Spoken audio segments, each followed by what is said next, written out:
राधे राधे, जय माता दी। कार्तिक माह कृष्ण पक्ष में मनाई जाने वाली एकादशी रमा एकादशी है।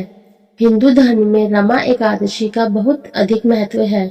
हिंदू मान्यताओं के अनुसार इस माह में पड़ने वाली रमा एकादशी के दिन महालक्ष्मी के रमा स्वरूप के साथ साथ भगवान विष्णु के पूर्णावतार केशव स्वरूप की पूजा की जाती है। यह चातुर्मास की अंतिम एकादशी होती है। प्राचीन वेदों में इसका उल्लेख सबसे शुभ और महत्वपूर्ण एकादशी के रूप में किया गया है। इस साल रमा एकादशी सोमवार 28 अक्टूबर को मनाई जाएगी।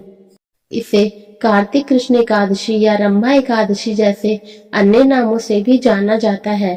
यह भारत के सबसे लोकप्रिय त्योहार दिवाली से ठीक 4 दिन पहले आता है।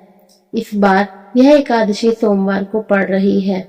इस एकादशी का व्रत करने वाले भक्त के जीवन में सुख समृद्धि आती है और वह अपने सभी पापों से वंचित हो जाता है। आइए जानते हैं रमा एकादशी तिथि व मुहूर्त। 27 अक्टूबर 2024 को प्रातः 5:23 से एकादशी तिथि प्रारंभ हो रही है तथा 28 अक्टूबर 2024 को सुबह 7:50 पर एकादशी तिथि समाप्त हो रही है। पंचांग के अनुसार एकादशी 28 अक्टूबर को मनाई जाएगी। रमा एकादशी व्रत की कथा। एक नगर में मचुकुंडा नाम के एक राजा राज्य करते थे।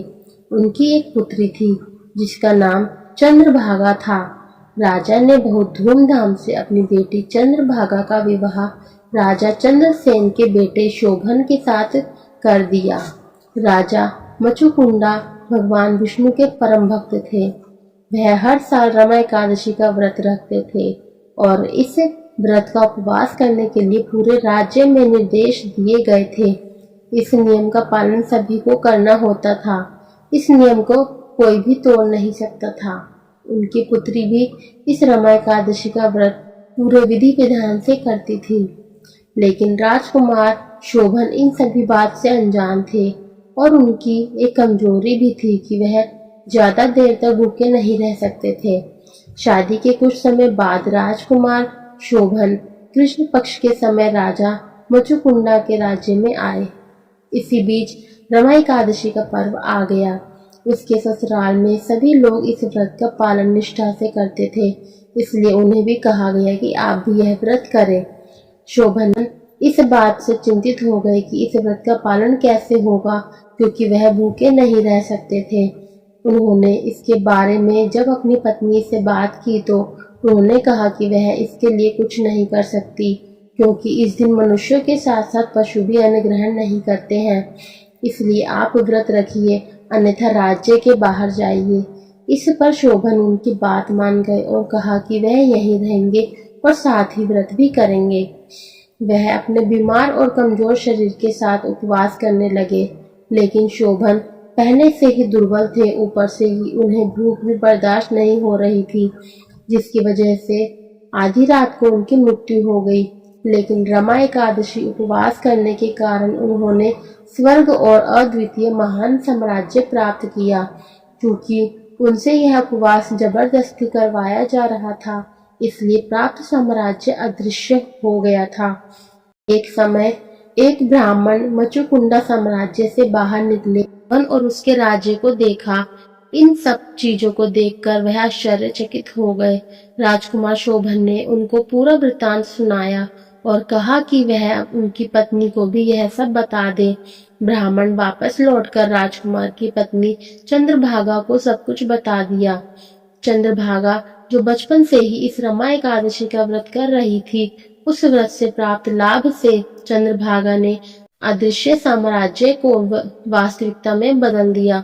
इस तरह दोनों साथ में आ गए और आनंदमय जीवन यापन शुरू कर दिया।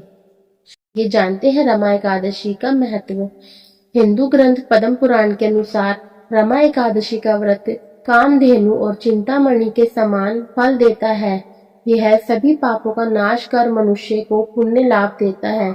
इस दिन व्रत करने से माँ लक्ष्मी और भगवान विष्णु की विशेष कृपा होती है।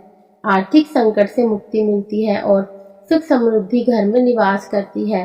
जो भक्त इस दिन भगवान विष्णु की महिमा सुनते हैं वो मोक्ष प्राप्त करते हैं। आइए जानते हैं रमा एकादशी की व्रत विधि। रमा एकादशी व्रत का पालन दशमी के दिन से ही करें। दशमी के दिन दोपहर के बाद कुछ भी नहीं खाएं। प्रातः काल में उठकर नित्य कर्मों से मुक्त हो जाएं। उसके बाद स्नान करके व्रत का संकल्प लें। भगवान विष्णु की पूजा करें। भगवान को तुलसी के पत्ते, धूप, दीप, फूल और फल अर्पित करें। भजन कीर्तन करते हुए रात्रि में जागरण करें। द्वादशी के दिन सुबह विधि पूर्वक पूजा करने के बाद ब्राह्मण और गरीबों को भोजन कराएं और सामर्थ्य के अनुसार दान दक्षिणा दें। उसके बाद भोजन करके व्रत का पालन करें। आइए जाने रमा एकादशी की पारण विधि।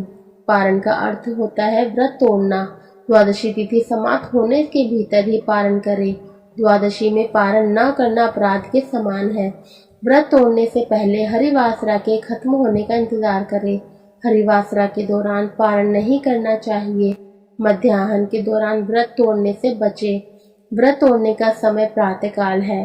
किसी कारणवश प्रातःकाल के दौरान व्रत नहीं तोड़ पाते हैं तो मध्याह्न के बाद व्रत खत्म करें। आपको हमारी वीडियो अच्छी लगी तो कृपया लाइक, शेयर एंड कमेंट जरूर कीजिएगा। अगर आप हमारे चैनल पर नए हैं तो चैनल को सब्सक्राइब करना ना भूलें तथा बेल आइकन जरूर दबाएं। सभी को राधे राधे।